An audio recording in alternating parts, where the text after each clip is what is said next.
জোরে বলুন নারায়ে তাকবীর। আওয়াজ নাই, জোরে বলুন নারায়ে তাকবীর।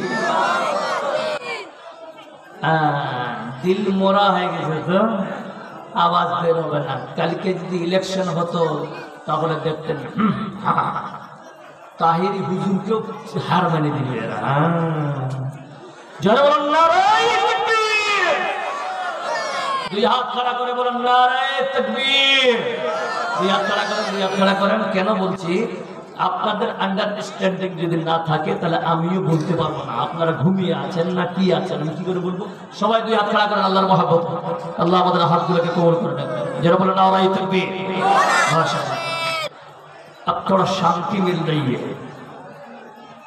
प्रिय मुस्लिम समाज, আপনাদের সম্মুখে সূরা আনফালের 2 নম্বর আয়াত আমি তেলাওয়াত করেছি, পাশাপাশি একটি আয়াত আর লিখেছি। পরিস্থিতির সাপেক্ষে আমি আলোচনা করার চেষ্টা করব এবং সহিহ বুখারী থেকে একটি হাদিস দেখেছি। কোরআন এবং সহিহ সুন্নাহকে সামনে রেখে অল্প সময়ের মধ্যে আমি এখান থেকে বিদায় নিব। ওয়া তৌফিক ইল্লা বিল্লাহ। রব্বি ইশরাহ লি সাদরি ওয়া ইয়াসসির লি আমরি ওয়াহলুল উকতাদাম মিন লিসানি ইয়াফকাহু কাওলি। উপস্থিত রয়েছেন আজকের সবার স্বনামধন্য আপনাদের এলাকার কৃতি সন্তান, সবার সভাপতি, সভাপতি সাহেব, ওলামায়ে হাজরাত, হুফাজান একরাম, আজিজ তলাবা, দূরদূরান্ত থেকে আগত মেহমানান একরাম, আজকের জলসার প্রধান অতিথি, বিশিষ্ট অতিথিবৃন্দ, অত্র এলাকার আল্লাহ পাকের জাকিরিন, শাকিরিন, মুহিব্বিয়ান ইদাম এবং পর্দায় থাকা মা ও বোনেরা, প্রশংসা সমস্ত তারই সেই মহান রব্বুল আলামিনের, যিনি আজ আপনাকে আমাকে সকলকে অত্যন্ত ভালোবেসে পৃথিবীর যত জায়গা আছে বর্তমানে 3টি জায়গা বাদ দিয়ে সব থেকে উত্তম জায়গা হচ্ছে যেখানে কোরআনের দার্স এবং হাদিসের দার্স দেওয়া হয়, সেই জায়গাটা বলুন সুবহানাল্লাহ। এই জায়গা থেকে কিছু সংখ্যক মানুষকে আল্লাহ কবুল করে যে বসার তৌফিক দিয়েছেন, সে মহান স্রষ্টার আমরা শুকরিয়া আদায় করবো। জোরে সোরে প্রাণ ভরে পড়ি জোরে আলহামদুলিল্লাহ। লক্ষ্য করে দরুদ সালাম নাজিল হোক স্রষ্টার বিজনাবে মুহাম্মদ রাসূলুল্লাহ সাল্লাল্লাহু আলাইহি ওয়াসাল্লামের উপরে। আল্লাহুম্মা সাল্লি আলাইহি আল্লাহুম্মা বারিক আলাইহি।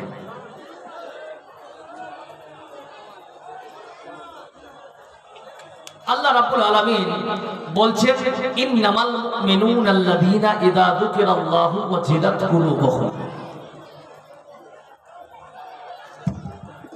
নিশ্চয়ই মুমিন হচ্ছে তারা যাদের সামনে আল্লাহর জিকির যখন করা হয় তাদের হৃদয়টা কম্পিত হয়ে যায় আল্লাহর ভয়।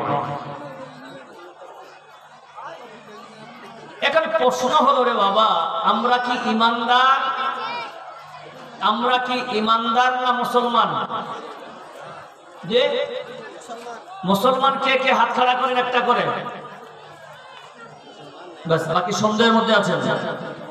আর ঈমানদার কে কে হাত খাড়া করেন? মাশাআল্লাহ। বাকি যারা তুলছেন আপনারা বাংলা বুঝতেন না। ईमान वाला कौन कौन है? हाथ खड़ा कीजिए।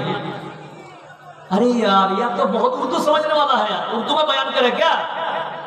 दिए। मुसलमान कौन कौन है भाई? दो हाथ खड़ा कीजिए तो। माशाल्लाह, मुसलमान कह रहे हम लोग तो ज्यादा उर्दू समझ रहे हैं भाई। माशाल्लाह। এবার দেখেন, মুসলমান মিথ্যা কথা বলতে পারে, হারানা জি পারে, জোরে বলেন হারানা। একটু কষ্ট দিয়ে প্রথম, তারপর বলবো না, তাহলে আপনাকে একটু সজাগ করে নিন, তারপর ইনশাআল্লাহ ঠিক জায়গায় যাব। তো মুসলমান মিথ্যা কথা বলতে পারে না, মুসলমান সুদ খেতে, মুসলমান হারাম খেতে পারে না, কিন্তু দারু খেতে পারে, যে পারে না। এবার দেখেন আপনি কোন জায়গায় আছেন। বর্তমান পশ্চিমবাংলার বঙ্গের মধ্যে 60% মুসলমানের ঘরের ছেলেরা দারু খায়, 40% হিন্দু ভাইদের ঘরে ছেলেরা খায়। তাহলে ওরা কি মুসলমান? জি বলেন, বলেন বলেন জি না। যতগুলো লোক বসে আছেন সব থেকে জ্ঞানী আপনারা, এখানে সব থেকে নিকৃষ্ট জঘন্যতম লোক হচ্ছে আমি। আমি আপনাকে বলি, হজর থেকে নিয়ে এই অবধি এমন কোন আল্লাহর গোলাম এখানে আছেন যে বুকে হাত দিয়ে বলবেন আমি একটাও মিথ্যা কথা বলিনি? আছে কেউ? তাহলে আমরা বুঝলাম যে মালুপাড়ার মুসলমানও মিথ্যা কথা বলে। কি ভাই, এবার বলেন তো, মুসলমান মিথ্যা কথা বলে? এবার কেন উল্টে দিচ্ছেন? মুসলমান মিথ্যা কথা বলতে পারে, মুসলমান দারু খেতে পারে, মুসলমান সুদের ব্যবসা করতে পারে, মুসলমান কোরআনের বিরুদ্ধে চলতে পারে, মুসলমান সহি সুন্নাহর বিরুদ্ধে চলতে পারে। এতে কোনো সন্দেহের অবকাশ আছে? জোরে বলো, আছে? আছে? নেই। কিন্তু আল্লাহ রাব্বুল আলামিন বলতেছেন, বান্দা শুনে নেয়, যারা ঈমানদার হবে এরা কোনদিন মিথ্যা কথা বলার আগে 1000 বার চিন্তা করবে। বলুন সুবহানাল্লাহ। ঈমানদার যারাই হবে সুদের নামটা শুনে এলে সেই 1000 বার দৌড়ে পালাবে কিনা? জোরে বলে। ডিফারেন্স বুঝতে পারলেন?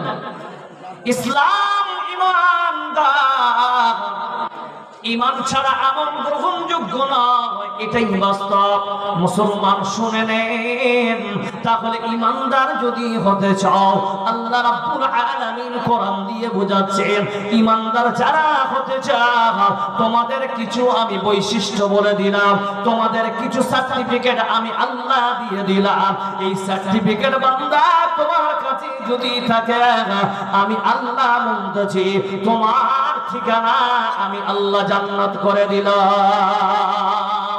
আল্লাহ রাব্বুল আলামিন বলতেছেন, ইন্নামাল মুমিনুনা আল্লাযীনা ইযা যুকিরাল্লাহু ওয়াজিলাত কুলুবুহুম। বান্দা শোন, ঈমানদার দাবি করলে হবে না।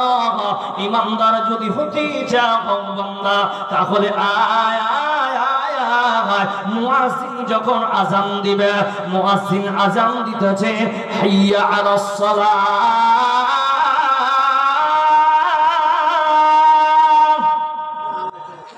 হাইয়া আলাল ফালাহ,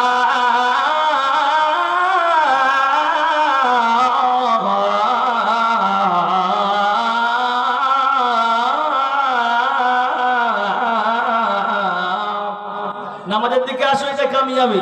নামাজ কয়জন পড়ে? জি না, নামাজ শুধু পড়লে হবে না। আল্লাহ যেই জায়গায় আপনাকে নিয়ে যেতে চায়, যেই ট্রেনে আপনাকে সফর করাতে চায়, আল্লাহ কত দয়াবান, কত মেহেরবান। শোনো, আল্লাহ বলছেন, বান্দা ঈমানদার নিজেকে দাবি করতে চাও, তাহলে একবার বুকে ঝাঁকিয়ে দেখ, ঝাঁকিয়ে দেখ তুই কেমন ঈমানদার। মুয়াজ্জিন আযান দিতেছে, আল্লাহু আকবার, আল্লাহর আমার বড়ত্ব বয়ান করতেছে। রে বান্দা, বান্দা এটা তোর ডিউটি মনে করিস না, এটা আল্লাহর সঙ্গে মুহাব্বত, এবং আল্লাহ আমার উপরে এটা ফরজ করেছে। এই দুইটা নিচে যদি মাথায় না দাও বান্দা, ইবাদত কর, তোর ইবাদত আল্লাহ কবুল করব আমি। জোরে বলুন সুবহানাল্লাহ। নামাজ পড়তে যাচ্ছে, আল্লাহু আকবার, দূর যদি মনে করি চুল পরিমাণ নামাজ যদি না পড়ি আমাকে মাদ্রাসার সেক্রেটারি বানিয়েছে বন্ধু, যদি নামাজ না পড়ি আমাকে সেক্রেটারি খারাপ বলবে রে ভাই।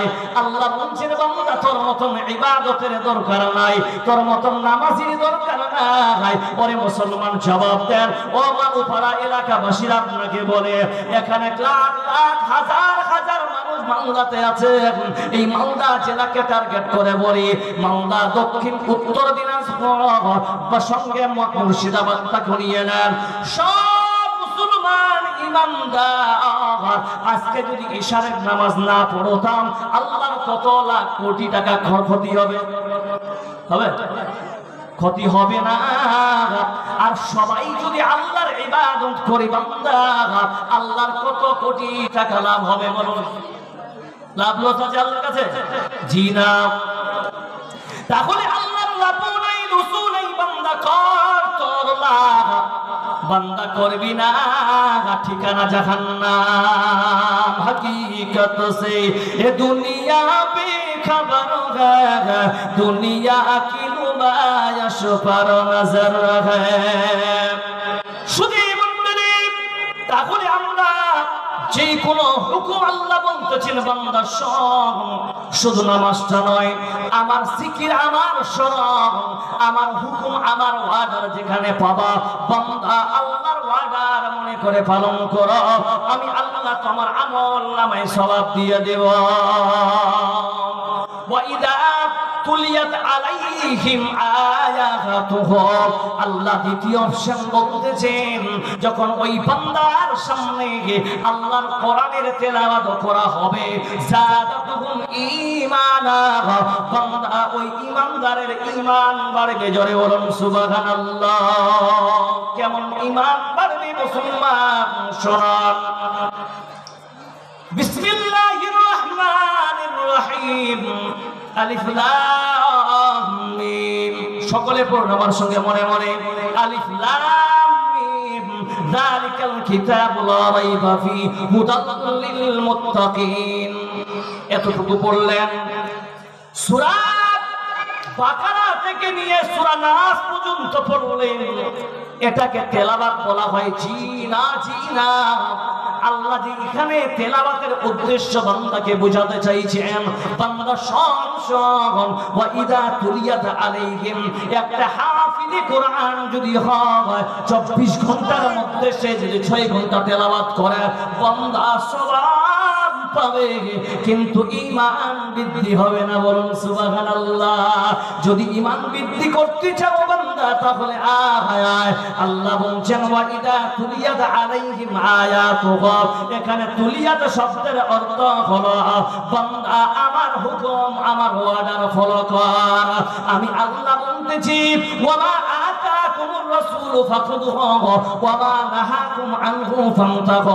আল্লাহ বলছেন আমার নবী যা তোমাদের উম্মতকে দিয়েছে তোমরা সেটাকে গ্রহণ করে নাও, আর তোমাকে যেটা থেকে বাধা প্রদান করেছে রে গোলাম, সেই জায়গা থেকে তুমি নিজেকে সরিয়ে নাও। এর নাম হলো তিলাওয়াত। তার মানে হলো আল্লাহ নামাজ ফরজ করেছেন, মেনে নিতে হবে। আল্লাহ যাকাত দিতে বলেছে, যাকাত দিতে হবে। আল্লাহ সিয়াম পালন করতে বলেছেন, সিয়াম পালন করতে হবে। আল্লাহ মা বাবার সঙ্গে তার সঙ্গে ব্যবহার ভালো করতে বলেছে। আল্লাহ না হক কারো কিছু খাবার বলতে বাধা দিয়েছে। এক বাক্যই হলো বান্দা আল্লাহর যত আদেশ আছে কোরআনে দুটাই অপশন নিয়ে আলোচনা আল্লাহ করেছেন। একটা হলো আদেশ আর একটা হলো নিষেধ। বলুন সুবহানাল্লাহ। আল্লাহ যেটা আদেশ করেছে ওটা আমরা পালন করব, আর যেটা আল্লাহ বাতিল করেছেন, যেটাকে মানা করেছেন করতে হবে না, মানে করতে হবে না। এটা আইন, এটা আইন যদি পৃথিবীর মানুষ আমরা ফলো করেনি ও মুসলমান, ওই বান্দার জন্য আল্লাহ বলছেন তোর জন্য আল্লাহ আমি জান্নাতে রেখেছি। আজকে দেখেন খুব দুঃখ লাগছে, এখানে বড় বড় শেখরা বসে আছেন। আপনাদের এলাকায় এই মালুপাড়াতে এতটা জানতাম না যে এত ভালো পরিবেশ পাবো। জি আচ্ছা বলেন তো, আপনাদের দিকে যখন বিয়ে লাগে, বিয়ে আপনাদেরকে বিয়ে হয় হয়তো? তো বিয়ের সময় দেখেন আমরা মুসলমান কেমন, এই জিনিসটা আপনাকে বুঝাতে চাই। এই জন্য ওয়াইদা তুলিয়াত আলাইহিম আয়াতুহু, এই আয়াতটা নিয়ে আসলাম। দেখেন বিয়ে হচ্ছে, মেয়ে দেখতে যাবে কে? যেরকম কে মেয়ে দেখতে যাবে? ছেলে যাবে। কিন্তু ছেলের সঙ্গে কে কে যায়? তার দুলাভাই যায় কি যায় না? আমার দিকে তাকান, দুলাভাই, বড় দাদা, কে কে ইত্যাদি গায়ের মেহরাম যারা তারা যায় কি যায় না?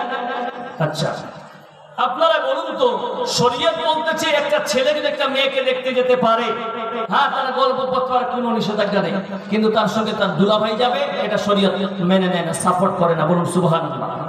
কিন্তু আমরা কি করি? একটা গাধার সঙ্গে 5টা গাধা ফ্রি পাঠিয়ে দিই। এটা কিন্তু শরীয়ত বিরোধী কাজ। আল্লাহ তাআলা বলছেন ওমা আতাকুমুর রাসূলু ফাকুযুহু, এটা রাসূল তোমাকে দেয়নি, এটা মানাহাকুম আনহু ফান্তাহু, তোমাকে মানা করেছে বেদরতি মানলি কেন? কোথা থেকে আপনি ইসলাম মুসলমান দাবি করতেছেন? কি করে উম্মতে মুহাম্মদী আমরা দাবি করতে পারি? বলুন ঠিক না বেঠিক? নাম্বার 2, আজকে পৃথিবীর বুকে আপনাকে বলি যে আজ মুসলমানদের মধ্যে ফ্যাশন চালু করেছেন আপনারা, বিয়ে শাদীকে নিয়ে ফ্যাশন চালু করেছেন। আজ একটা মেয়ের বিয়ে হবে, একটা ছেলের বিয়ে হবে, আপনাদের দিকে জানি না, আপনার দিকে হলুদ হয়, হলুদ হলুদ হলুদ মাখানো হয় শেষ। জি হয় হয়। আরে आप लोग बोलिए ना हो হ্যাঁ। এই হলুদ যদি না মাখা হয় ওই বিয়েটা হারাম, ঠিক না বেটি? তো কত বড় আমরা, একটা ছেলেকে হলুদ মাখাচ্ছে তার ভাবি, কি ভাই ঠিক বলছি? তার ফুফাতো বোন, তার বান্ধবী এসে ওই গাধাটাকে হলুদ মাখাচ্ছে। কোথায় পেলেন আপনি? আল্লাহ কি তাকে লুলা পয়দা করেছে? কোথায় পেলে হলুদ মাখাতে হবে? গায়ের মেহরামের দ্বারায় এটার নাম নিজেকে মুসলমান দাবি করতে কোথায় পেলেন আপনি? হিন্দু ভাইদের রেওয়াজ আপনারা বাড়িতে ঢুকিয়েছেন, এটা তো ঠিক নয়। কোরআন তো এটা সাপোর্ট করছেন, আপনি কি করে আপনি করে? তার পাশাপাশি দুঃখ লাগে যা হলুদ মাখছেন, হ্যাঁ মাখেন, নিজে নিজে মাখে গল্প করেন। তাই বলে প্রথা নিয়ে আজকে আপনাদের এলাকায় একটা সেদিন জালসা করতে যাচ্ছিলাম আমি এদিক দিয়ে, কোথায় যেন জি ওই কাঠিয়ার দিকে একটা বিয়ে লেগেছে, দেখছি হলুদের শাড়ি দেখেছেন, হলুদের শাড়ি। এখন হলুদের শাড়ি পাওয়া যাচ্ছে কিনা? একটা শাড়ি পরবে মেয়েটা যার বিয়ে যদি করে, আমি একটা কম্প্রোমাইজে আসতেছি আপনাকে। একটা মেয়ের সঙ্গে 15 জন হলুদের শাড়ি পরে পড়েছে, এখন বলেন তো কার বিয়ে হবে? এইগুলো প্রথা মায়েরা আপনাকে বলতে দি শোনেন, দুঃখ লাগে একটা মায়ের সঙ্গে যখন একটা ইসলাম বিরোধী কথাবার্তা চলে, সেই জায়গায় ইসলাম তখন কি করবে?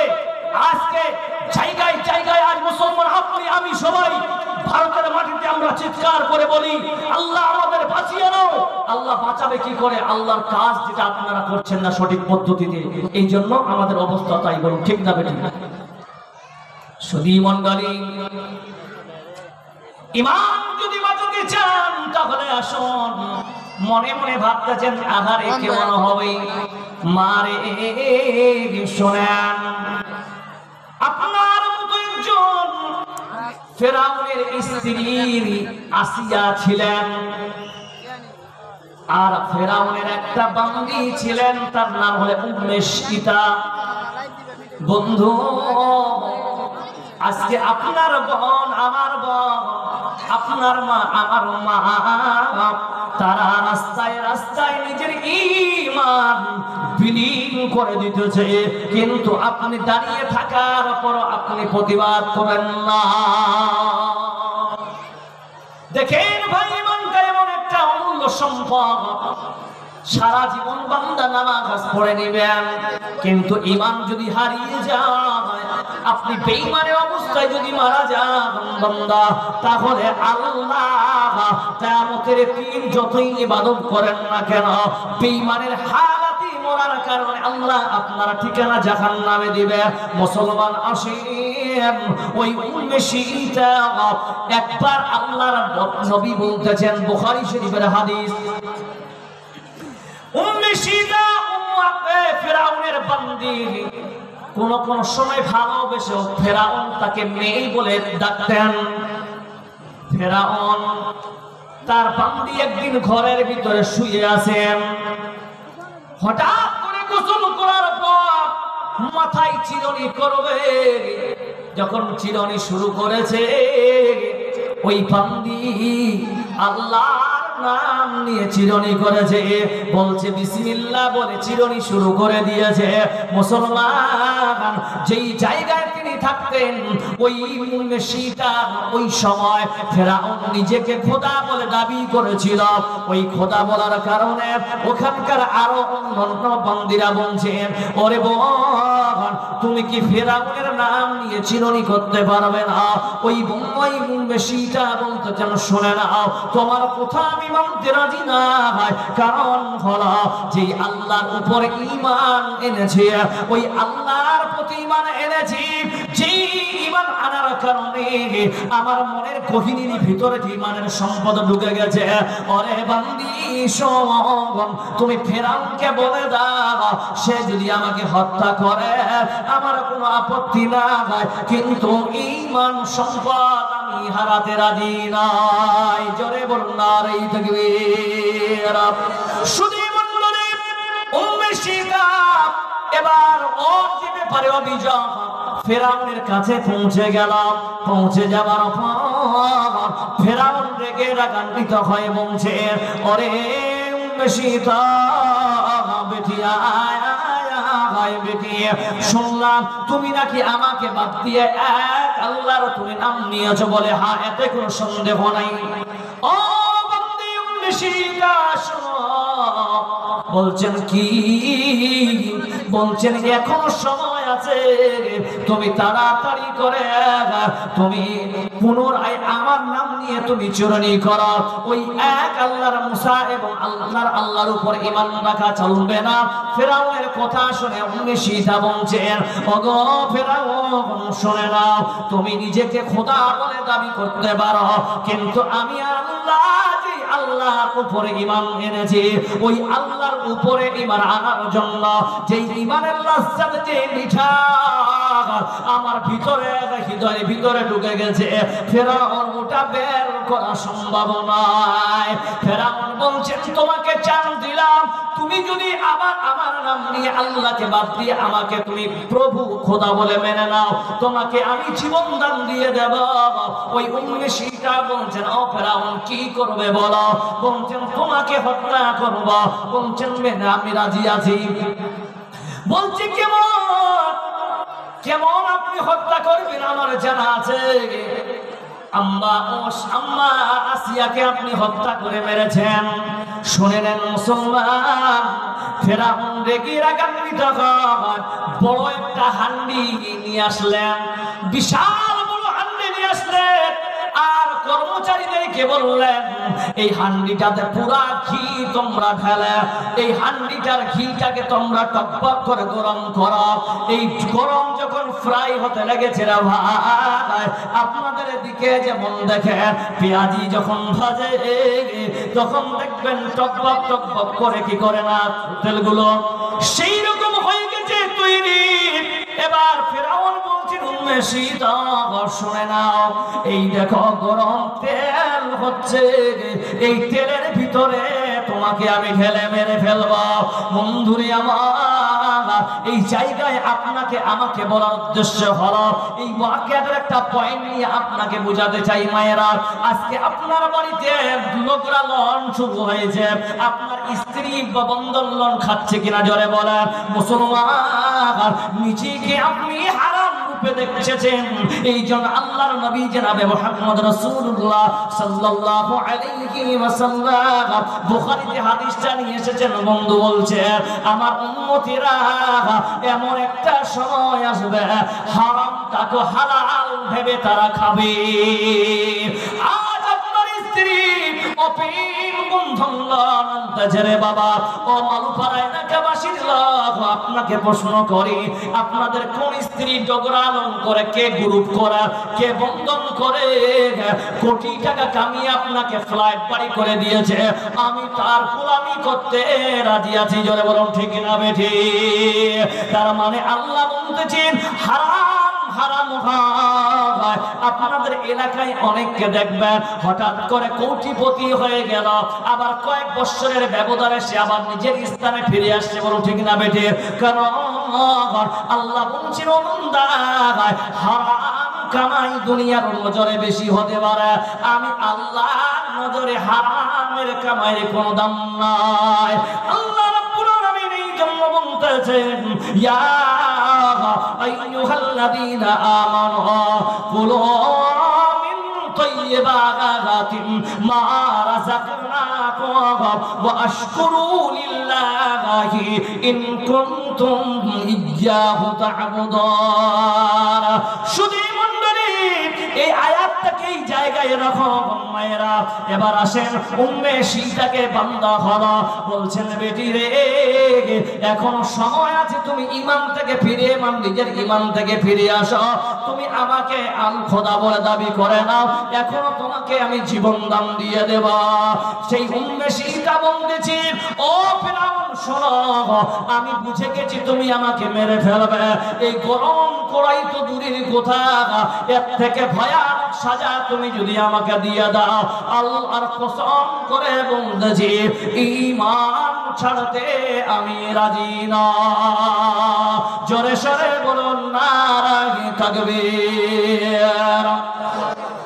শুধু মণ্ডলী, গরম তেলের মধ্যে উম্মে সীতাকে ফেলে দেওয়ার পর এবার উম্মে সীতা সমস্ত মাংসগুলো খসে কড়াইয়ের নিচে চলে আসলেন। মায়ার নবী রাহমাতুল লিল আলামিন তিনি যখন মেরাজে গিয়েছিলেন, সিদরাতুল মুনতাহাতে তিনি দাঁড়িয়েছিলেন। জিবরাইল আলাইহিস সালাতু ওয়াস সালাম বলছেন, নবীজি এখান থেকে আমার লাস্ট স্টপেজ, এখান থেকে আমার উপরে যাবার পারমিশন নাই, ওগো নবী এখান থেকে আপনাকে কুদরতি সওয়ারি হিসাবে আল্লাহ নিয়ে যাবেন। সেই সময় জিবরাইল ওই জায়গা থেকে চলে যান। আল্লাহর নবী ক্ষণিকের জন্য একা একা অনুভব করতেছিলেন। ওই সময় ফিরে আসার সময় জিবরাইলকে প্রশ্ন করলো, জিবরাইল তুমি যখন আমাকে একা একা ছেড়ে গিয়েছিলে, বলো রে জিবরাইল, আমি একটা সুন্দর ঘ্রাণকে উপভোগ করতেছিলাম। ওরে জিবরাইল বল এই সুন্দর ঘ্রাণটা কোথাকার? আল্লাহর নবীকে জিবরাইল বলতেছেন, নবীজি তাহলে শুনে এই ঘ্রাণটা হলো ফেরাউনের বান্দি উম্মে সীতার হাড্ডিগুলো আল্লাহ জান্নাতে সুরক্ষিত রেখেছে। জোরে একবার বলা যাবে মুহাব্বতে নারায়ে তাকবীর। ঈমানের পথে অবিচল থেকে আমাদের মরণ যেন হয়, তোমার কাছে মিনতি আমার মুহাম্মদিন দয়াময়। ঈমানের পথে অবিচল থেকে আমাদের মরণ যেন হয়। শুধু মণ্ডলী, এবার আয়াতের দিকে আসুন। আল্লাহ রাব্বুল আলামিন বলতেছেন, বান্দা শোন, ঈমানদার দাবি করলে হয় না, ঈমানদারকে টিকিয়ে রাখার জন্য বান্দা যেটা সব থেকে বড় প্রয়োজন, আজকে কোন জায়গায় আপনি লিপ্ত আছেন, আপনার স্ত্রী লিপ্ত আছে, আমি মৌলবি হয়ে আমিও লিপ্ত আছি, যদি বলেন কি ওটা হলো হারাম থেকে পরহেজ করতে আমরা পারি না। জোরে বলুন ঠিক না বেঠিক? কি ভাই? আল্লাহ রাব্বুল আলামিন বলতেছেন, ইয়া আইয়ুহাল্লাযীনা আমানু, আবার এই জায়গায় আল্লাহ নিয়ে আসতেছেন আমানু কুলু মিন তাইয়্যিবাত। আল্লাহ রাব্বুল আলামিন বলতেছেন, ঈমানদার শোন, খা। কি বলছেন? খা। এই জায়গায় আল্লাহ আয়াতটা এইভাবে আনতে পারতেন, ইয়া আইয়ুহাল্লাযীনা, ইয়া আইয়ুহান নাস, হে পৃথিবীর মানুষেরা, কুলু মিন তাইয়্যিবাতি মা রাযাকনাকুম। আল্লাহ নাস আনলেন না, আল্লাহ ইয়া আইয়ুহাল মুসলিমুন আনলেন না। আল্লাহ জানেন যারা ঈমানদার হবে তাদের পক্ষে সংবাদ তারা হালাল খাবে। আল্লাহ পাক বলছেন যে তোমরা হালাল খাও। কেমন হালাল?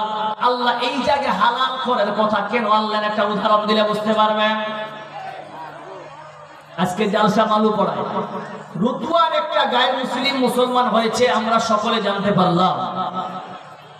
তো ওখানকার ইমাম সাহেব, শেখ আপনার নাম ইলিয়াস সাহেবকে ফোন করেছেন যে মৌলানা সাহেব, আমাদের এখানে একটা গায়ের মুসলিম মুসলমান হতে চায়, আমরা ভয় ভয় করি না খুব, তা আপনাদের মেজরিটি বেশি আছে, তো আপনার হাতে যদি মুসলমান করাতেন আজকে জালসায় ওপেন স্টেজে, তাহলে খুব ভালো হতো। আচ্ছা বলেন তো, আমাদের স্টেজে এখন একটা মুসলমান নতুন করে হয়, আমরা খুশি না বেজার? খুশি। কিন্তু ফিক্র নাই, চিন্তা নাই যে আমার নিজের জন্য জান্নাতের রাস্তা তৈরি করছি, কিন্তু আমার ভাই জাহান্নামে যাচ্ছে, এটা চিন্তা আছে কারো? জি, একটা হাদিস শোনাই। নবী করিম সাল্লাল্লাহু আলাইহি ওয়াসাল্লাম হযরত ওমর রাদিয়াল্লাহু তাআলা আনহু এবং হযরত আবু বকর রাদিয়াল্লাহু তাআলা আনহু এবং দুই একজন সাহাবী একসঙ্গে বসে আছেন। ইতিমধ্যে ওই রাস্তা দিয়ে একটা সাহাবা একটা জানাজা যাচ্ছে, মাইয়া। তো নবী করিম সাল্লাল্লাহু আলাইহি ওয়াসাল্লাম মাইয়াতকে দেখে খুব কাঁদলেন। ওমর বলছে, ইয়া রাসূলুল্লাহ, এই হচ্ছে মুনাফিক, এই মানুষের সঙ্গে জুলুমবাজি করতো, আর আপনি এর জন্য কান্না করছেন? আল্লাহ নবী সাল্লাল্লাহু আলাইহি ওয়াসাল্লাম বলছে, ওমর, আমি কান্না করছি কেন জানো? সেই মুনাফিক যদি আজকে ওই গায়ের মুসলিম হয়, যদি না মরে ইসলাম কবুল করে মরতো, তাহলে আমার কিয়ামতের ময়দানে একটা সদস্য বাড়তো। যারা বলুন নারে তাকবীর। এই চিন্তাধারা প্রত্যেক মানুষের থাকতে হবে। এই জন্য আল্লাহ পাক সুবহানাহু ওয়া তাআলা সূরা আল ইমরান আয়াত নাম্বার 104 এবং 110 এ ক্লিয়ার বলতেছেন, ওয়ালতাকুম মিনকুম ইয়াদউনা ইলাল খায়র তা'মুরুনা বিল মা'রুফ ওয়া তানহাউনা আনিল মুনকার ওয়া তু'মিনুনা বিল্লাহ। এইভাবে আল্লাহ রাব্বুল আলামিন সূরা 110 নম্বর আয়াতে ইমরানে বলতেছেন, কুনতুম খায়রা উম্মাতিন উখরিজাত লিন-নাস তা'মুরুনা বিল মা'রুফ ওয়া তানহাউনা আনিল মুনকার ওয়া তু'মিনুনা বিল্লাহ। ভাই আমার আপনাদেরকে বলি, ভালো করে বুঝেন। রতুয়ায় মুসলমান হলো, এবার মৌলভী সাহেব বলে যা এই ঠিকানা, রাস্তায় ওর ব্রাদার গুলো মানে ওর আত্মীয় স্বজন দেখে পুরো মায়ের দিয়েছে, মায়ের দিয়ে কাপড় চোপড় ছিঁড়ে ছাড়ে চপ্পল গুলো পর্যন্ত কেড়ে নিয়েছে, পকেটে যা টাকা পয়সা ছিল সব কেড়ে নিয়েছে। ভালো করে বুঝে, উদাহরণটা বুঝলে আয়াতটা বুঝে নেবেন ইনশাআল্লাহ। যে আল্লাহ ইয়া আইয়ুহাল্লাযীনা আমানু আকিমুস সালাত না নিয়েছে, ইয়া আইয়ুহাল্লাযীনা আমানু কুলু মিন তাইয়্যিবাত কেন বললেন? এটা জিনিস জানার দরকার আছে। বাস এবার আসছে হাঁটতে হাঁটতে 8 ঘন্টা ধরে হেঁটে আসছে। আচ্ছা বলেন তো, না খেয়ে একটা মানে 8 ঘন্টা হাঁটলে ও বেশিক্ষণ চলতে পারবে? আরে হানা না বলেন। আচ্ছা বিরক্ত হচ্ছেন নাকি আপনারা? একবার জোরে হাত খাড়া করে, 2 হাত খাড়া করে বলেন তো নারায়ে তাকবীর। জি সবাই বলেন নারায়ে তাকবীর।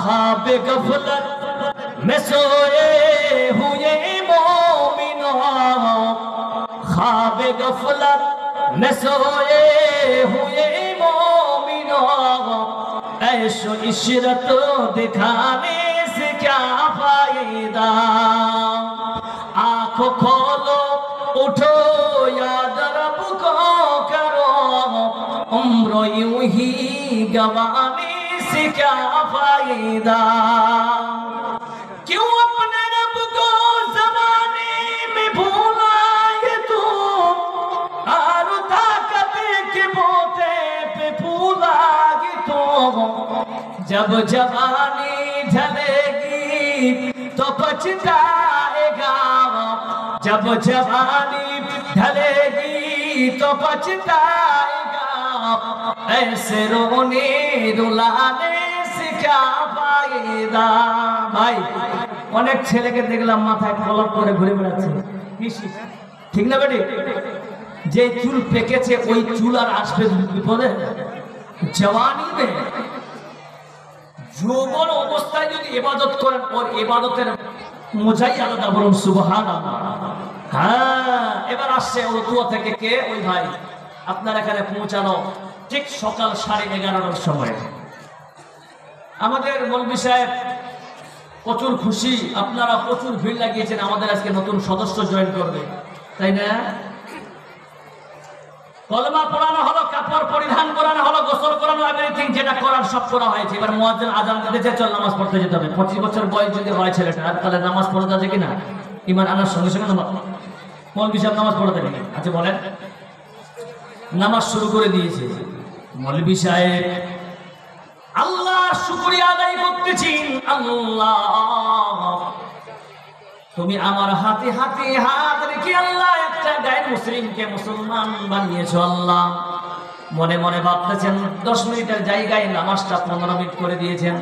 এইদিকে 8 ঘন্টা না খেয়ে ওই গায়ের মুসলিম ভাই যে নতুন ইসলাম কবুল করলো, ওই বান্দা রুকুতে যাচ্ছে, পেটে খাবার নাই, ভালো লাগবে? বলেন ভালো লাগবে? রুকুতে ভালো লাগবে না, সিজদা ভালো লাগবে না। শোনো, ওই বান্দা মনে করলো আহারে কি বিপদে পড়লাম। মুসলমান আল্লাহ বলতেছেন, বান্দা তুমি আগে ওই বান্দারের পর যখন খাবার খাবে বান্দা, তোমার খাবারটা যেন হালাল হয়। আল্লাহ বলছেন হালাল রিজিকের তালাশ করো, তোমরা খাবে। তারপরে আল্লাহ বলছেন শোনো, এই হালাল উপার্জন পৃথিবীর মানুষের চোখের সামনে খুব কম দেখতে হবে। ওরে বান্দা শোন, তাহলে আল্লাহ একটা অপশন দিয়ে দিলেন, কি ওয়া আশকুরু লিল্লাহি। বান্দারে শুনে না, এবার যখন হালাল খাবার খাবে তারপরে পরে বান্দা তুমি আল্লাহর শুকরিয়া আদায় করবা। কি লাভ, কি লাভ? আল্লাহ এটার উত্তর কোরআন দিয়ে দিতেছেন। আল্লাহ রাব্বুল আলামিন বলতেছেন, লা ইন শাকারতুম লাযীদান্নাকুম। বান্দা তুমি যদি আমার নিয়ামতের শুকরিয়া আদায় করো, আমি আল্লাহ তোমার ওই নিয়ামতেরকে আল্লাহ আমি বাড়িয়ে দিব। জোরে বলুন সুবহানাল্লাহ। শুধু মণ্ডলী, তাহলে বুঝতে পারলাম আজকে আমাদের সর্বপ্রথম যেটা দরকার সেটা হলো হালাল উপার্জন করা। মারে শুনে নাও, সেদিন একটা কিতাব পড়তে গিয়ে দেখলাম একটা সুন্দর ওয়াকিয়া লিখেছেন সুনহেরি মক্কাতে। সেই কিতাব আব্দুল মালিক সাহেব পাকিস্তানি সুন্দর একটা ওয়াকিয়া লিখতে গিয়ে লিখেছেন হালাল কি জিনিস। আজকে মায়েরা হাজারটা জালসা শোনো, আজকে এই ওয়াকিয়ার যদি মাধুর্য গাম্ভীর্যতা যদি আপনার নিজের জীবনে বাস্তবায়ন করতে পারেন, তাহলে মনে রাখবেন ওই বান্দি কোনোদিন আল্লাহর জাহান্নামে যাবে না। একজন গরিব মানুষ প্রতিদিন বাড়িতে যায়, অন্যের বাড়িতে কামলা দেয়, কামলা দেওয়ার পর যা উপার্জন হয় ওই উপার্জন করে বাড়িতে সংসার চালায়, দিনে আনে দিনে খায়। একদিন সকালে বেরিয়েছে, বের হওয়ার পর সারাদিন করেছে, কোনো কাম পায় নাই। সন্ধ্যার সময় আসলেন, এসে বলতেছেন স্ত্রী খাবার দাও। স্ত্রী বলতেছিল স্বামী গো, অবশিষ্ট যে খাবারগুলো আছে রে স্বামী, ওই খাবারগুলো শুধুমাত্র দুটা সন্তান ছাড়া আপনার আমার হবে না। ও স্বামী আসেন, আমরা আল্লাহর শুকরিয়া আদায় করে পানি পান করে আমরা ঘুমিয়ে যাই। জোরে বলুন সুবহানাল্লাহ। এরকম স্ত্রী যদি স্বামীকে সান্ত্বনা দেয়, মন ভরে যাবে কি যাবে না? জোরে বলেন। দ্বিতীয় দিন বেরিয়ে গেছি, আবার স্যার কাম পাইনি। সন্ধ্যার সময় যখন আসলেন, স্ত্রী খাবার দাও, নাই নাই। আসেন স্বামী, আমরা আল্লাহর শুকরিয়া আদায় করে আমরা ঘুমিয়ে যাই। তৃতীয় দিনে আবার হয়েছে, দেখেন স্ত্রী যদি ইসলামিক স্ট্র্যাটেজি হয়, স্ত্রী তাকে দলিল দিয়ে বোঝাচ্ছেন, স্বামী রে তুমি কি ওই আয়াত জানো না? আল্লাহ রাব্বুল আলামিন সূরা আল বাকারার 155 নম্বর আয়াতে আল্লাহ বলছেন, ওয়ালা নাবলুওয়ান্নাকুম বিশাইইন মিনাল খাউফি ওয়াল জু'i ওয়া নাকসিম মিনাল আমওয়াল ওয়াল আনফুসি ওয়াত থামারাত ওয়া বাশশিরিস সাবিরিন। এই আয়াতটার পুরোটাতে যাব না। ওই স্ত্রী তার স্বামীকে বোঝাতে চেয়েছে, ও স্বামী রে, আল্লাহ আপনাকে আমাকে জুর মানে খোদা দিয়ে পরীক্ষা করতেছে। বলুন সুবহানাল্লাহ। 3 দিন কিতাবের মধ্যে আছে, 3 দিন 3 রাত না খেয়ে আছে। অফি রিওয়ায়াতিন কেউ লিখেছেন 4 দিন 4 রাত। এবার একটা পুরুষের পকেটে যদি খাবার টাকা না থাকে, ওই পুরুষটা যদি গাছের পাতা পানি খেয়ে যদি 4 দিন কাটিয়ে দেয়, মাথাটা গরম হবে কি হবে না? মুসলমান জবাব দেন। 5ম দিনে দেখেন মায়েরা, আপনার ভূমিকা এই জায়গায় স্টপ হন। কোন বাচ্চা যদি কান্না করে, বাচ্চার কান্নাটা স্তব্ধ করে আপনি এই মসলামি একদম এই একটা ভূমিকাটা পালন করেন। এই জায়গায় ছোট্ট নুক্তাটা পয়েন্টটা নিয়ে যাবেন, কামিয়াব আল্লাহ করে দিবেন। 5ম দিনে স্বামী বের হচ্ছে বাড়ি থেকে, ঠিক 50 মিটার যখন বের হয়, স্ত্রী ডেকে বলছেন, স্বামী একবার এখানে আসেন। বাড়িতে ডাকছেন আবার পুনরায়। এবার স্ত্রী কি দিচ্ছেন উপদেশ দেখেন। আজকে আপনার স্ত্রী আমার স্ত্রী, আপনি কাকে মার্ডার করে টাকা নিয়ে এসেছেন, কোন হারাম থেকে নিয়ে এসেছেন, কোন ডাকাতি করে চুরি করে বাটপারি করে আনছেন?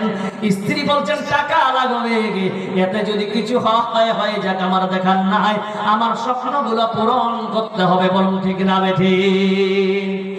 হারাম জায়গা দিয়ে স্বপ্ন পূরণ করার নাম স্বপ্ন পূরণ করা নয়। স্ত্রী বলছেন স্বামী রে শোনো, আজ তোমাকে বুঝে মাইন নিয়ে আমি বের হতে দেখলাম। স্ত্রী বলছেন ওরে স্বামী, এমন কোন রিজিক বাড়িতে আনবেন না। মায়েরা ভালো করে শোনেন, এমন কোন রিজিক আপনি কামাই করে আনবেন না যেই কামাই খেলে আল্লাহ নারাজ হয়ে যাবে। জোরে বলুন নারায়ে তাকবীর। এইরকম সাজা, এইরকম যদি পরামর্শ স্ত্রী দেয়, বলার উদ্দেশ্য ছিল স্বামী না খেয়ে মরে যাব, কিন্তু হারাম কামাই আমরা খাবো না। এই জন্য আল্লাহর নবী হাদিসের মধ্যে এসেছেন লা ইয়াদখুলুল জান্নাতা জাসাদুন গুজিয়া বিল হারাম। ওগো ওই বডিটা কোনদিন আল্লাহর জান্নাতে যাবে না, ওই বডিটা আল্লাহর জান্নাতে যাবে না। ভালো করে শুনেন, ওই বডিটা, ওই দেহটা আল্লাহর জান্নাতে যাবে না। লা ইয়াদখুলু আমারেন না, ইয়াদখুলু প্রবেশ করতে পারবে না। লা ইয়াদখুলুল জান্নাতা, আল্লাহর জান্নাতে জাসাদুন মানে বডি, গুজিয়া বিল হারাম যেই বডিটার মাংসগুলো, গুজিয়া মানে রক্তপিণ্ড মাংস, হারাম মাল দিয়ে তৈরি আছে। জোরে বলুন একবার সুবহানাল্লাহ। আল্লাহ যেন আমাদেরকে হারাম কামাই করার তৌফিক আতা করে। দুই হাত খাড়া করে বলেন আমিন। দুই হাত খাড়া করে সবাই বলেন ইনশাআল্লাহ। আজ থেকে তওবা করলাম, হারাম কামাই খাবো না, কিন্তু সিগারেট বিড়ি খাবো। জোরে বলুন ইনশাআল্লাহ। খান খান, বিড়ি খাওয়া যাবে, সিগারেট খাওয়া যাবে, কোনো আপত্তি করবে নাই, আপনারা খেতে পারেন, কিন্তু লুকিয়ে লুকিয়ে খাবেন। পায়খানার ভিতরে খাওয়াটা বেশি সোয়া। বলুন সুবহানাল্লাহ। তাহলে এখানকার লোক খুব চালাক। কে ভাই, আজ আপনাকে বলি, এই যে মাদ্রাসা আপনারা তৈরি করেছেন, ভালো করে বুঝেন আমার দিকে। এই মাদ্রাসাগুলো তৈরি করার কারণ, পরশুদিন আমার একটা প্রোগ্রাম ছিল ইসলামপুরে চাঁদমণিতে, ওখানে আমার বক্তব্যের বিষয় ছিল মাদ্রাসা কি এবং কেন। আর আজকে আপনাদের লাস্টে বলবো মাদ্রাসা আপনাকে কি দেয়। মাদ্রাসা আপনাকে কি দেয়, কি দিচ্ছে আপনাকে? ইহদিনাস সিরাত, আমার সাথে পড়েন, ইহদিনাস সিরাতাল মুস্তাকিম, আপনাকে সঠিক রাস্তার দীক্ষা এই আলেমরাই দিচ্ছে। বলুন সুবহানাল্লাহ। মাদ্রাসা শেষ, সোজা রাস্তা বন্ধ হয়ে যাবে, কোন দিকে যাবেন নিজে খুঁজে পাবেন না। বলুন ঠিক না বেঠিক? তো বলছিলাম, আজ মায়েরা বোনেরা আপনারা আছেন, একটা ছোট্ট উপমা দিয়ে আমি আমার নিজের জায়গাতে যাচ্ছি। নিজের জায়গা বলতে আমার যে উদ্দেশ্য, ওই জায়গায় যাব।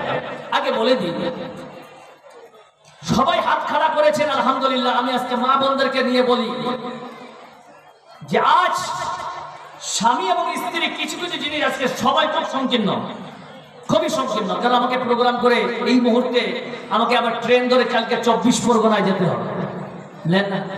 তো বিষয়টা হচ্ছে যে এখানকার কমিটি খুব ভালো মানুষ, আপনাদের জন্য ব্যবস্থা করেছে ঢোকার জন্য, তাই না?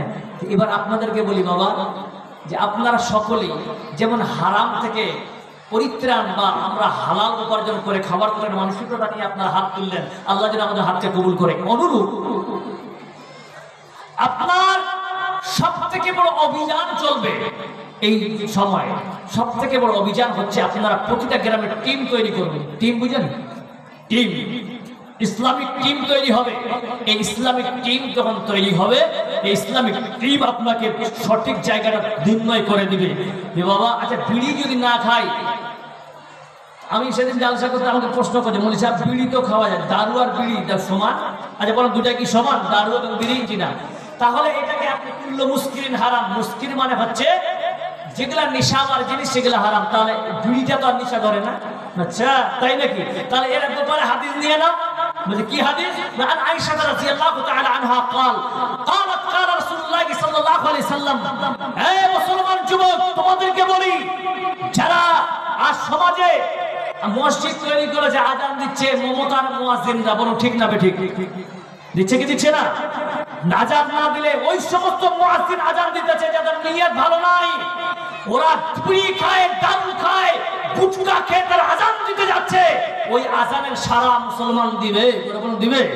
এই জন্য প্রতিজ্ঞাবদ্ধ হন, তুমি 1500 টাকা নিয়ে থাকতে থাকো, আমাকে সঠিক ইখলাসের নিয়তে খুলুসিয়াতের সঙ্গে যেই মুয়াজ্জিন আযান দিবে তাকে আমরা মুয়াজ্জিন নিয়োগ করব ইনশাআল্লাহ। এবার আসেন কি হলো? কুল্লু মুস্কিরিন ওয়া মুফতির। মুস্কির বলা হয় বেহুশ, শব্দের অর্থ নেই। মুস্কির মানে বেহুশ, কোনো হুশ থাকে না। যারা দারু খাবে তার বাপকে তাকে বহু বলে, বলে কি বলে না? বলে কি বলে না? কোন সময় নিজেকে ওর বাপকে ওর মাকে বলছে খারাপ, দিদি ভালো আছে, ওর স্ত্রীকে বলছে মা আর খাবো না, হ্যাঁ বলে কি বলে না? তার মানে ওর হুশ নাই, এটাকে বলা হয় মুস্কির। আর মুফতির বলা হয় বেচেনি, না পেলে ভালো লাগে না। রাত 12টার সময় কোন কোন শীতের মধ্যে গিয়ে ঠকঠক করছে জানলাতে, বলছে কে? বলছে আমি আব্দুল গফফার। কি রে, কি খবর রে? বলছে ভাই একটা বিড়ি দিয়ে মাথা বড় ঘুরছে। বলছে কেন? বলছে পায়খানা করতে গেলু, তোর পায়খানা বের হয় না কো, এই লিখে বিড়ি খেতে এসে একটা বিড়ি দে ভাই। এই সমস্ত জিনিস হচ্ছে শয়তানি ওয়াসওয়াসা। আল্লাহ যেন এই সমস্ত জিনিস থেকে আমাদেরকে পানা নেয়, বলে দাও আমিন। প্রিয় মুসলিম সমাজ, তাহলে আসেন এই জায়গায় আমরা এসে একটা জিনিস বুঝতে পারলাম যে আমরা সারা জীবন যেটা ইনকাম করব, যা কিছু করছি, যেভাবে বসে আছি, এসেছি একটাই কারণ, আমাদের উদ্দেশ্য হচ্ছে আল্লাহর জাহান্নাম থেকে পরিত্রাণ পেয়ে আল্লাহর জান্নাত পাওয়া। যারা বলেন ঠিক না বেঠিক? এটা আমাদের মূল উদ্দেশ্য, মেন টার্গেট। দুনিয়াতে আসার এটা আমার মেন টার্গেট। আল্লাহর সমস্ত হুকুমকে পালন করে এবং সমস্ত আদেশকে পালন করে, নিষেধাজ্ঞাগুলোকে পালন করে আমরা দুনিয়া থেকে আল্লাহর জান্নাত দিতে চাই, বলুন ইনশাআল্লাহ। এবার আসেন, এখানে আপনাদের মাদ্রাসায় হাফিজে কোরআন হবে কয়জন? হিফজ কয়জন? হাফিজ কয়জন হবে? মাশাআল্লাহ, একবার জোরে বলুন নারায়ে তাকবীর। 20 জন হবে, 25 জন, 25 জন হবে। আচ্ছা বলেন তো এদের কি ফজিলত হবে? আল্লাহু আকবার। এদের বাপকে কিয়ামতের দিন তাজ পরানো হবে। একবার জোরে বলুন সুবহানাল্লাহ।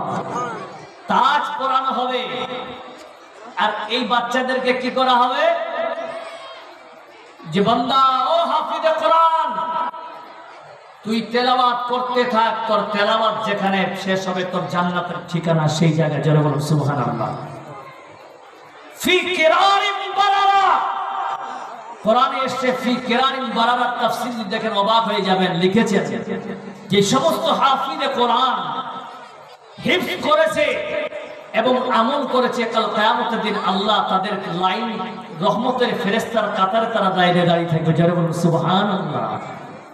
মৌলভী সাহেব আমাদের লাভ কি? এগুলো কথা আপনি শোনাচ্ছেন, তাদের লাগবে যাদের ছেলেরা হাফিজ হচ্ছে, যার বাপ হাফিজের বাপ। আমাদের তো ছেলে পেলে নাই, আমরা কি করব? সুধী মন্ডলী, যদি অর্থ দিয়ে পরামর্শ দিয়ে যদি কেউ একটা বাচ্চা তৈরি করে, বাবা মুসলিম শরীফের হাদিস, মান দাল্লা খাইরান, কোন মানুষ যদি ভালো কাজের নিয়ত করে, আল্লাহ ওই কাজ যতদিন পর্যন্ত চলবে আল্লাহ তার নামে আমলে আল্লাহ সওয়াব লিখতেই থাকবে। জোরে বলুন সুবহানাল্লাহ। ও মুসলমান, আজকে আপনাকে বলি এই মাদ্রাসা চলবে কিয়ামত পর্যন্ত। জোরে বলুন ইনশাআল্লাহ। যদি বলেন কেন, তাহলে আসেন এই কোরআনকে কে কে ভালোবাসেন দুটা হাত খাড়া করে দেখান তো। আল্লাহর কোরআনকে কে কে ভালোবাসেন দুই হাত খাড়া করে দেখান। মাশাআল্লাহ, নামাজ। এবার দেখেন মুসলমান, উর্দু কবি কি সুন্দর বলতেছেন, শোনো। जिंदगी एक किराए का घर है, एक ना एक दिन बदलना पड़ेगा, मौत जब तुझको आवाज देगी, मौत जब तुझको आवाज देगी, घर से बाहर निकलना पड़ेगा। इतना मासूर हो जाएगा तू, इतना मजबूर हो जाएगा तो, ये जो मखमल का चोला है तेरा, ये जो मखमल का चोला है तेरा, एक कफन में बदलना पड़ेगा। जिंदगी एक किराए का घर है, एक ना एक दिन बदलना पड़ेगा। ও যুবকেরা যারা গুটখা খাচ্ছ তোমাদেরকে বলি, গুটখা খর, সিগারেট খর, দারু খর, বিয়ার খর, তোমরা শুনে নাও কবি কি বলতেন শোনো। করলে ঈমান সে দিল কি সাফাই, বিষয় কি ছিল ভাই? ঈমান, তাই না? করলে ঈমান সে দিল কি সাফাই, छोड़ दे तू बुराई, वक्त बाकी है अब भी संभल जा, वक्त बाकी है अब भी संभल जा, वरना दोज़ख में जलना पड़ेगा। जिंदगी एक किराए का घर है, एक ना एक दिन बदलना पड़ेगा। जोरे से बोलो नारे तकबीर। ओ मुसलमान, কেমন আল্লাহর গোলাম একজন আছেন, একবার দাম যদি 10,000 টাকা বলে রে বাবা, আল্লাহর কেমন বান্দা আছেন 10,000 টাকা এই আল্লাহর কোরআনের জন্য মহব্বতে, এই 25 জন হাফিজে কোরআন, একটা হাফিজে কোরআনের পিছনে যদি 5,000 টাকা ধরি রে বাবা, কেমন আছেন? 5,000 10,000 বাদ দিলাম, 5,000 টাকা করে দেওয়ার মতো একজন ব্যক্তি বাস। একটা হাফিজে কোরআনের দাম দিবেন কেউ এখানে নাই। আল্লাহর গোলাম কি লাভ? আল্লাহর নবী বলতেছেন মাশাআল্লাহ, জোরে বলো নারে তাকবীর। আয় আল্লাহ, আমার বাপ আল্লাহ বলেছিলাম 5,000 টাকা, আল্লাহ মাবুদ গো, আমার বাপ এসে আল্লাহ কথা মেনে নিয়ে আল্লাহ তোমার কোরআনের মহব্বতে 5,000 টাকা দিয়েছে। আল্লাহ যে আশা আকাঙ্ক্ষা কামনা বাসনা নিয়ে দান করেছে, আল্লাহ তারা দানকে তুমি সদরে গ্রহণ করে নিও। জোরে বলো আমিন আমিন। সুধী মণ্ডলী, একজন হলো আর 24 জন লাগবে। কে আছেন বাবা মা? কেউ নাই। একজন হলো 2 নাম্বার। কে? 2 নাম্বারে কোন বান্দা আছেন ভাগ্যবান? আল্লাহর ওয়াস্তে 5,000 টাকা বলেছিলাম। হাজি আব্দুল হাদি আমাদের নতুন, ওনার স্ত্রী মারা গেছেন, প্রাক্তন কেশিয়ার, তাই তো? মাশাআল্লাহ, প্রাক্তন কেশিয়ার আল্লাহ এখানে ছিল। মৃত্যু স্ত্রীর কথা আল্লাহ স্মরণ করে গেল। মৃত্যু স্ত্রীর কথা আল্লাহ যখন স্মরণ করে যায়, অলিতে গলিতে বন্ধে অশ্রু ঝরায়। এই অশ্রু ঝরাতে গিয়ে করে যে 500 দান, এই দান কবুল করো তুমি সুবহানাল্লাহ। তোমার স্ত্রী যদি আল্লাহ খবর রাজা হয়, মাফ করে দিও আল্লাহ, তুমি দয়াময়। আমিন আমিন আমিন। আমার বাপ মারা গেছে, মুরগি আব্দুল হাকিম, আমার স্ত্রী মারা গেছে গত 3 বছর হলো। আমার বাপের জন্য আমার মাশাআল্লাহ মুকিম দাদা আমার এখানে তো ছিল।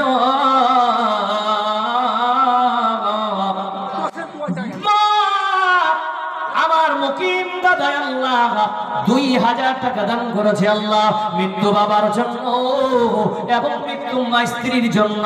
মাবুদ রে, তার মা স্ত্রী এবং বাবার যদি কবরের আযাব হয় আল্লাহ, সকলে একবার দয়া করবেন আল্লাহ। তার স্ত্রী এবং বাবা যদি কবরে আযাব হয় আল্লাহ, তার স্ত্রী এবং মা, স্ত্রী এবং বাবার আল্লাহ কবরের আযাব মাফ করে দিও এবং আল্লাহ দুইজনকে জান্নাতবাসী করে দিও। জোরে বল আমিন আমিন। আর এক ভাই আল্লাহ এখানে তো ছিল, দূর থেকে ছুটি এসে 200 দিল। হাজি সাহেবের আল্লাহ, হাজি সাহেবের 200 স্ত্রীতে আল্লাহ এটা বৌমা আল্লাহ 200 টাকা দিয়েছে মাশাআল্লাহ। আল্লাহ যে আশা নিদান করেছে। আর একজন বাপজি আমার 100 টাকা। আর কিছু বলবেন বাপজি? স্ত্রী মারা গেছে মাশাআল্লাহ, স্ত্রীকে এত ভালোবাসেন, 100 টাকা দিয়েছেন বাবা মাশাআল্লাহ। আপনার স্ত্রীর আল্লাহ যেন কবরের আযাব মাফ করে জান্নাতবাসী করে দেয়। আমিন আমিন।